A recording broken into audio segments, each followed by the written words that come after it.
એક દિવસની વાત છે. દેવી પાર્વતી હિંડોળે ઈચે છે એવામાં સતી અરુંધતીનું આગમન થયું. પાર્વતીજીએ કુશળતાના સમાચાર પૂછીને કહ્યું, સતી કહો, કઈ કામકાજ? સતી કહે, દેવી, આપની પાસેથી મેં 12 મહિનાના વ્રત વિધિ સહિત જાણી લીધા છે, પરંતુ હજુ સુધી આપે પુરુષોત્તમ માસ માટે કંઈ જ કહ્યું નથી.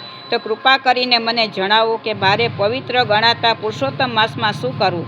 પાર્વતીજી બોલ્યા, સતી, તમારી ઈચ્છા છે તો આજે તમે પુરુષોત્તમ માસનો વ્રત સંભળાવું છું. વ્રત વિધિ સહિત કરનારને અખંડ સૌભાગ્ય તથા સંપત્તિ સંતતિ સાંપડે છે. સતી કહે, દેવી, એ વ્રતનો મહિમા તો સમજાવો. દેવી બોલ્યા, એક દિવસ હું શિવજી સાથે સોગઠાબાજી રમી રહી હતી. એવામાં મારા માતુશ્રી મેનાવતી આવ્યા, એટલે હું બાજી રમવાની પડતી મૂકીને માતાની સાથે વાતે વળગી. વાતમાં માતાએ કહ્યું, બેટી, મારા પેટે જન્મ લઈ તે તારા જીવનને સાર્થક કર્યું છે. 3 લોકમાં તારી કીર્તિ વ્યાપી ગઈ છે, જ્યારે મારો તો કોઈ ભાવ પણ પૂછતો નથી. દેવો પણ તારી સ્તુતિ કરે છે. મૃત્યુલોકના માનવીઓ પોતાનું મંગલ કરવા 12 મહિના વ્રતોમાં તારું પૂજન કરે છે. ત્યારે તારા પર ફૂલોનો વરસાદ વરસે છે, અને મારા પર એકાદ ફૂલ તો શું, ફૂલની પાખડીઓ કોઈ ચડાવતું નથી. તારા જેવી જગદંબાની હું માતા કહેવાઉં, પણ 12 મહિનાના બધા દિવસોમાં તારી પૂજા માટે મને એકાદ પ્રહર પણ મળ્યો નથી. માતાની મારા પ્રત્યે અત્યંત લાગણી જોઈ મેં તેને પુરુષોત્તમ માસનું વ્રત કરવાનું કહ્યું અને તેની વિધિ પણ બતાવી દીધી. સતી અરુંધતી હર્ષ પામીને બોલ્યા કે, દેવી, ત્યારે મને પણ પુરુષોત્તમ માસની વ્રતની વિધિ બતાવો, હું પણ ભાવથી તે વ્રત કરીશ.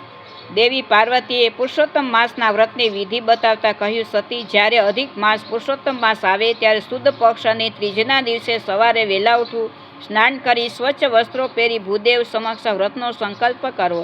ત્યારબાદ ઘરમાં પવિત્ર જગ્યાએ એક પાટલા પર ધતુરાના 5 ફૂલ મૂકી દેવાની સ્થાપના કરવી. આ વ્રતમાં મારી માતા મેનાવતીની મહત્તા છે. એટલે હાથી પર પુત્ર સાથે બેઠા હોય તેવી મેનાની સોનાની મૂર્તિ પહેલાં બનાવી રાખવી પડે છે. મૂર્તિની 5 ગૌરી સાથે બ્રાહ્મણની હાથે પ્રતિષ્ઠા કરાવી, તેના આગળ અખંડ દીવો રાખી મૂકવાનો અને રોજ મૂર્તિનું પુષ્પો અને સુગંધિત દ્રવ્યો વડે પૂજન કરીને નૈવેદ્ય ધરાવી આરતી ઉતારવાની. આ વ્રતમાં એકટાણું થઈ શકે આ પ્રમાણે વિધિ સહિત પૂજન પુરુષોત્તમ માસ પૂર્ણ થતાં સુધી રોજ કરવું જોઈએ. મહિનો ઉતરતા વ્રતનું ઉજવણું કરવાનું. તેમાં વ્રત દરમિયાન પૂજેલી મેનાની સોનાની મૂર્તિનું અંતિમ પૂજન કરીને કોઈ બ્રાહ્મણોને સજોડે જમાડી દક્ષિણા સાથે વસ્ત્રદાન કરવું. શક્તિ હોય તો સુવર્ણ દાન પણ થઈ શકે છે. મેના વ્રતની કામના મનની પૂરણ થાય, દુઃખ મટે અને સુખ મળે, કુટુંબ શાંતિ થાય, પુરુષોત્તમને પૂજતા સફળ થાય સૌ કામ, સંતતિને સંપત્તિ મળે, ઉજ્જવળ થાય નામ. અધિક માસમાં સ્ત્રીઓ માટેનું આ વ્રત અતિ ઉત્તમ અને સૌભાગ્ય સુખ આપનારું છે. ગમે તેટલી દરિદ્રતા હોય, અશાંતિ હોય, ચિંતા હોય, મૂંઝવણ હોય તો બધાએ મેનાવ્રતથી ટળે છે. વ્રત કરનાર સ્ત્રી ઘરમાં અને બહાર દેવીની માફક પૂજાય છે. જ્યાં જાય ત્યાં તેનું સન્માન થાય છે.